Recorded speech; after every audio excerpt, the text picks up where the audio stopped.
പ്രതിഷേധം പ്രതിഷേധം കേരള പ്രതിഷേധം സൂചനയാണ് സൂചനയാണ് സൂചന കണ്ടു പഠിച്ചില്ലെങ്കിൽ കേരളമാകെ സമരം ചെയ്യും.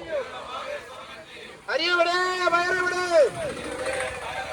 പറയൂ പറയൂ പിണറായി, ഇതുപോലൊരു നാറിയ പറയൂ, ഇതുപോലൊരു നാറിയ മക്കൾ കേരള മക്കൾ കണ്ടിട്ടില്ലേ? അരിയുടെ വയറിവിടെ പറയൂ പറയൂ പിണറായി, ഇതുപോലൊരു നാറിയ പറയൂ, ഇതുപോലൊരു നാറിയ മക്കൾ കേരള മക്കൾ കണ്ടിട്ടില്ലേ? നാഷണൽ കോൺഗ്രസ് സിന്ദാബാദ്, സോണിയ ഗാന്ധി സിന്ദാബാദ്, രാഹുൽ ഗാന്ധി സിന്ദാബാദ്, കെ സുധാകരൻ സിന്ദാബാദ്, പി ഡി സതീശൻ സിന്ദാബാദ്, ചാണ്ടി ഉമ്മൻ സിന്ദാബാദ്. കേരളത്തിന്റെ വിപണിയെ നിയന്ത്രിക്കുന്ന ഏറ്റവും വലിയ ഘടകങ്ങളിലൊന്നാണ് വില നിയന്ത്രിക്കുവാനുള്ള സർക്കാരിന്റെ കരുത്തിനെ കൂടി അത് ബാധിക്കുകയാണ്. മാവേലി സ്റ്റോറുകളുടെയും മറ്റ് സപ്ലൈകോകളുടെ അവസ്ഥ നമുക്ക് അറിയാവുന്നതാണ്. ഇത് വിപണിയിൽ വില വർദ്ധിക്കുവാനുള്ള ഇടയാകുന്നു. കത്ത് അഥവാ ഏറ്റവും ഒടുവിൽ എൻഡ് യൂസറായിട്ടുള്ള കസ്റ്റമർക്ക്, സാധാരണക്കാരന് അവന്റെ കൊടുക്കുന്ന വില, അധിക വില നൽകി സാധനങ്ങൾ വാങ്ങേണ്ട ഗതികേടിലേക്ക് അവർ എത്തിച്ചേർന്നിരിക്കുന്നു. ഇതിനെല്ലാം പ്രധാന കാരണം സർക്കാരിന്റെ കീഴുകാരന്റെ സ്ഥിതിയാണ്. നമുക്ക് എല്ലാവർക്കും അറിയാം, ലോറി ഡ്രൈവർമാർ, ടെൻഡർ എടുത്ത ലോറി ഡ്രൈവർമാർക്ക് ടെൻഡർ തുക കൊടുക്കുവാൻ സാധിക്കാതെ ലോറികളിൽ ഭക്ഷണ വസ്തുക്കൾ, അരി, മറ്റ് അവശ്യ വസ്തുക്കൾ റേഷൻ കടകളിൽ എത്താത്ത സാഹചര്യമാണെന്ന് കേരളത്തിലുള്ളത്. നമ്മുടെ എക്സൈസ് മന്ത്രി ബ്രൂവറി ഡിസ്റ്റിലറി എന്ന കേസ് ബോധിപ്പിക്കുവാൻ വേണ്ടി പാലക്കാട് CPIയുടെ ജില്ലാ സെക്രട്ടറിയെ ഓഫീസിൽ പോയി കണ്ട വാർത്ത പത്രത്തിലൂടെ വായിച്ചപ്പോൾ ഒരു കേരളീയ എന്ന നിലയ്ക്ക് എന്റെ തൊലി ഉരിഞ്ഞുപോയി. ആ CPMന് CPI നോക്കുന്ന ഈ ഭക്ഷ്യവിതരണ വകുപ്പിന് എന്തുകൊണ്ട് ബോധ്യത്തിലെടുക്കുവാൻ സാധിക്കുന്നില്ല? അപ്പോൾ അതിന്റെ കാരണം പ്രയോറിറ്റിയാണ്, അവരുടെ പരിഗണനയാണ്. കേരളത്തിലെ സർക്കാരിന്റെ പരിഗണന മദ്യവും മറ്റ് മയക്കുമരുന്നുകളും, മദ്യവും ബിവറേജസും ബ്രൂവറിയും ഒക്കെയാണ്. കേരള സംസ്ഥാന സർക്കാരിന് അടിസ്ഥാന വർഗത്തിന്റെ ആവശ്യങ്ങളിൽ യാതൊരുവിധ പരിഗണനയുമില്ല. ഈ റേഷൻ ഷോപ്പുകളിൽ കൂടെ റേഷൻ കാർഡ് വഴി ഒന്ന് മദ്യക്കുപ്പി വിതരണം ചെയ്യാമെന്ന് നോക്കി കേരള ഗവൺമെന്റ് എല്ലാ റേഷൻ ഷോപ്പുകളിലും ഈ സാധനം എത്തിക്കും. ഇതാണ് കേരളത്തിലെ ഗവൺമെന്റിന്റെ പരിഗണന എന്ന് പറയുന്നത്. ഏറ്റവും അടിസ്ഥാന വർഗത്തിന് അത് ദാരുണമായ അവസ്ഥയിലേക്ക് തള്ളിവിട്ട ഇവരാണോ കേരളത്തിലെ ഇടതുപക്ഷം? ഇവരാണോ ഇടതുപക്ഷം? ഈ ജനതയെ നോക്കി റേഷൻ ഷോപ്പുകൾ പിടിച്ചെടുക്കുമെന്ന് പറഞ്ഞ CPIയുടെ മന്ത്രിയുള്ള GR അനിലുള്ള ഇവരാണോ ഇടതുപക്ഷം? യഥാർത്ഥ ഇടതുപക്ഷം ഇന്നിവരെ സമരം ചെയ്യുന്ന കേരള പ്രദേശ് കോൺഗ്രസ് കമ്മിറ്റിയുടെ ആഹ്വാനപ്രകാരം അരിയവിടെ സർക്കാർ എന്ന് ചോദിച്ചുകൊണ്ട് കേരളത്തിലുടനീളമുള്ള എല്ലാ റേഷൻ ഷോപ്പുകളുടെ മുമ്പിലും സമരം നടത്തുന്ന കോൺഗ്രസ് ആണ് യഥാർത്ഥ ഇടതുപക്ഷം എന്ന് പറയുവാൻ ഞാൻ ആഗ്രഹിക്കുകയാണ്. ഈ സമരത്തില്, കേരളത്തിലെമ്പാടും നടക്കുന്ന ഈ സമരത്തില് യൂത്ത് കോൺഗ്രസിന്റെ എല്ലാവിധ പിന്തുണയും ആഹ്വാനം ചെയ്തുകൊണ്ട്, ഈ സമരത്തില് എല്ലാ പിന്തുണയും ആഹ്വാനം ചെയ്തുകൊണ്ട് ഞാൻ വാക്കുകൾ സംസാരിക്കട്ടെ. നന്ദി, നമസ്കാരം. ജയ് ഹിന്ദ്, ജയ് ഇന്ത്യൻ നാഷണൽ കോൺഗ്രസ്. വീട്ടമ്മമാരാണ് ഇതിലേറെ വിഷമിക്കുന്നത്. ഒരു സഞ്ജീവമായ റേഷൻ കടയിൽ ചെന്നാൽ ഇല്ല ഇല്ല ഇല്ല എന്ന് മാത്രമാണ് ഇവിടുന്ന് അറിയാൻ കഴിയുന്നത്. വർഷങ്ങളായി ഇത്തിരി മണ്ണെണ്ണ കിട്ടിയിട്ട്, അടുപ്പിൽ തീ കത്തിക്കാൻ ഇച്ചിരി മണ്ണെണ്ണ കിട്ടും, അല്ലെങ്കിൽ ഒരു ഉറുമ്പ് വന്നാലോ ചെതല് വന്നാലോ ഒക്കെ ഞങ്ങൾ പണ്ട് മുതലേ മണ്ണെണ്ണയാണ് ഉപയോഗിച്ചിരുന്നത്. ഇപ്പം അത് കാണാനില്ല, പഞ്ചസാരയില്ല. നമുക്ക് പണ്ട് കാലത്ത് വിഷു വന്നാലും ക്രിസ്മസ് വന്നാലും ഓണം വന്നാലും റംസാൻ വന്നാലും പഞ്ചസാര സ്പെഷ്യലുണ്ട്, അരി സ്പെഷ്യലുണ്ട്. ഇപ്പം അങ്ങനെ ഒരു സാധനം കേൾക്കാനേ ഇല്ല. പൂത്ത അരി മാത്രം വല്ലപ്പോഴും കിട്ടും. ആശുപത്രി ചെന്നാലോ വെള്ളക്കാർഡുകാർക്കൊന്നുമില്ല, നീലക്കാർഡുകാർക്കൊന്നുമില്ല, എല്ലാം പുറത്തുനിന്ന് പരിശോധന. ഇങ്ങനെ നമ്മൾ എത്ര നാൾ പോവും?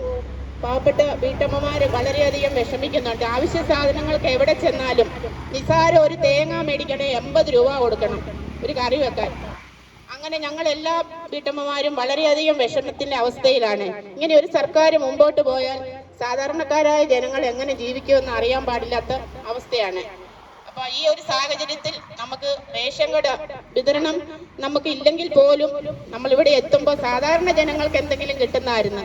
അതും ഇല്ല. ഓണം വരുമ്പോൾ ഒരു കിറ്റ് തരുമായിരുന്നു. ഇപ്പം ആ കിറ്റൊക്കെ എവിടെ പോയെന്ന് പോലും അറിയാൻ മേല. എല്ലാം പിണറായിയുടെ വീട്ടിലോട്ടായിരിക്കും പോകുന്നതെന്ന് വിചാരിക്കുക ഞങ്ങളിപ്പോൾ. അങ്ങനെയുള്ള ഈ അവസരത്തിൽ കോൺഗ്രസ് മണ്ഡലം കമ്മിറ്റി ഇങ്ങനെ ഒരു ധർണാ സമരം നടത്തിയത് ബഹുമാനപ്പെട്ട സാംബിക വർക്കിക്കും ഗിരീഷൻ ചേട്ടനും ഇവിടെ എത്തിച്ചേർന്നിരിക്കുന്ന എല്ലാവർക്കും വളരെയധികം സന്തോഷത്തോടെ അഭിവാദ്യം അർപ്പിച്ചുകൊണ്ട് എൻ്റെ വാക്കുകൾ നിർത്തുന്നു. നന്ദി. കേരളത്തിലെ സാധാരണ ജനങ്ങളെ അവരുടെ ജീവിതം ദുരിതത്തിലാക്കിക്കൊണ്ടുള്ള LDF ഭരണം ഇങ്ങനെ നടന്നുകൊണ്ടിരിക്കുകയാണ്. ഏത് മേഖല എടുത്ത് നോക്കിയാലും അവിടെ എല്ലാ സാധാരണക്കാര് അവർക്ക് ജീവിക്കാൻ ബുദ്ധിമുട്ടുന്ന ഒരു സാഹചര്യമാണ്. പ്രത്യേകിച്ച് ഈ റേഷൻ വിഭാഗം വരുമ്പോൾ റേഷൻ കടകളിൽ അവശ്യ സാധനങ്ങൾ യാതൊന്നുമില്ല. അതുപോലെ തന്നെ നമ്മുടെ മറ്റ് പൊതുവിതരണ മേഖലകൾ മാവേലി സ്റ്റോറുകളിലാണെങ്കിലും സാധനങ്ങളില്ല എന്ന് മാത്രമല്ല, അത് സബ്സിഡി ഉണ്ടായിരുന്ന എല്ലാ സാധനങ്ങളുടെയും വിലയും കൂട്ടി ഈ സാധാരണ ഇടത്തരം കുടുംബങ്ങൾ ജീവിക്കാനായിട്ട് വളരെ ബുദ്ധിമുട്ടുന്ന ഒരു സാഹചര്യമാണ്. LDFനെ സംബന്ധിച്ച്, ഈ ഗവൺമെന്റിനെ സംബന്ധിച്ച് ഇതൊന്നും അവർക്കൊരു പ്രശ്നമല്ല. അവർക്ക് അവരുടെ കാര്യങ്ങളുമായിട്ട് എങ്ങനെയും മുന്നോട്ട് പോകണം, ദൂർത്തും അഴിമതിയുമായിട്ട് അവര് മുന്നോട്ട് പോയിക്കൊണ്ടിരിക്കുകയാണ്.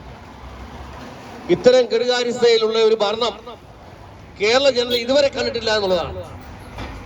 സാധാരണ ജനങ്ങൾ എന്നും ആശ്രയിക്കുന്ന ഈ പൊതു വിതരണ ശൃംഖല പാടെ തച്ചു തകർത്തിരിക്കുകയാണ്.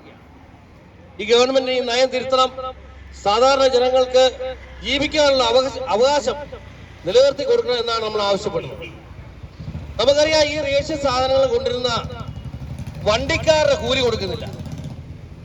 ഇപ്പൊ സമരം പിൻവലിച്ചിട്ട് സാധനങ്ങൾ ഇറക്കണമെന്ന് വിചാരിച്ചാൽ അതിന് വരുന്ന ലോറിക്കാർക്ക് പൈസ കൊടുക്കാത്തതുകൊണ്ട് അവരതിന് തയ്യാറാകുന്നില്ല. പോലീസ് സ്റ്റേഷനുകളിൽ പോലീസ് ജീപ്പുകൾ വെളിയിൽ പോകാൻ വേണ്ടി അവരുടെ ഡീസൽ അടിച്ചവർക്ക് പൈസ കൊടുക്കുന്നില്ല. ഇതിലത്തെ PWD കോൺട്രാക്ടർമാര് മറ്റ് അതുപോലുള്ള കോൺട്രാക്ടർമാരെല്ലാം തന്നെ സമരത്തിലാണ്. അവർ വർക്കിലെടുക്കുന്നില്ല, അവർക്ക് പൈസ കൊടുക്കുന്നില്ല. ജലജീവൻ മിഷൻ ഈ ഒരു വർഷം തീരേണ്ടതായിരുന്നു. 3000 കോടി രൂപ അവർക്ക് കൊടുക്കാൻ കിടക്കുന്നത്. ജലജീവൻ മിഷന്റെ കോൺട്രാക്ട് എടുത്ത എല്ലാ ആളുകളും കോൺട്രാക്ടർമാരും സമരത്തിലാണ്. ഈ പദ്ധതി ഇപ്പൊ വെള്ളവും ഇല്ല, വഴിയില്ല എന്ന അവസ്ഥയിലേക്ക് വന്നിരിക്കുക. സമസ്ത മേഖലകളും തകർത്തെറിഞ്ഞുള്ള ഭരണം കേരളത്തിൽ നടന്നുകൊണ്ടിരിക്കുകയാണ്. ഇതിനെതിരെ ശക്തമായ പ്രതിഷേധം അറിയിച്ചുകൊണ്ട് ഈ ധർണാ സമരത്തിൽ പങ്കെടുക്കുന്ന എല്ലാവർക്കും അഭിവാദ്യം അർപ്പിച്ചുകൊണ്ട് എന്റെ വാക്കുകൾ നിർത്തുന്നു.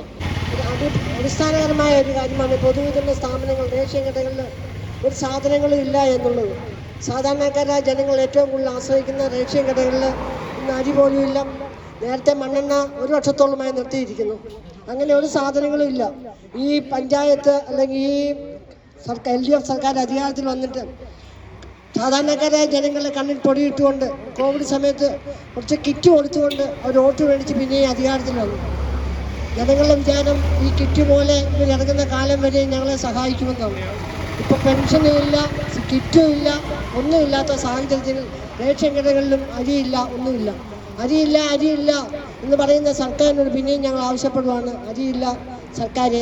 അതുകൊണ്ട് പഴയപടി തന്നെ റേഷൻ കട എല്ലാ സാധനങ്ങളും ഇറക്കി കൊടുത്ത് സാധാരണക്കാരായ ജനങ്ങളെ മുൻപന്തിലേക്ക് കൊണ്ടുവരിക എന്ന ഒറ്റ അടിസ്ഥാനത്തിൽ ഈ നടത്തുന്ന ധർണാ സമരത്തിന് എല്ലാവിധ അഭിവാദ്യങ്ങൾ അർപ്പിച്ചു നിർത്തുന്നു. നന്ദി, നമസ്കാരം. എല്ലാവരും നല്ല രീതിയിൽ നമ്മുടെ റേഷൻ സംവിധാനത്തെ പറ്റി, ഇപ്പോൾ നടക്കുന്ന വൻ അഴിമതികളെ പറ്റിയൊക്കെ ഇവർ സംസാരിച്ചു. കൂടുതലായൊന്നും പറയുന്നില്ല. ഇവിടെ കൂടി വന്ന എല്ലാവർക്കും ഒറ്റ വാക്കിൽ നന്ദി അറിയിച്ചു. നന്ദി.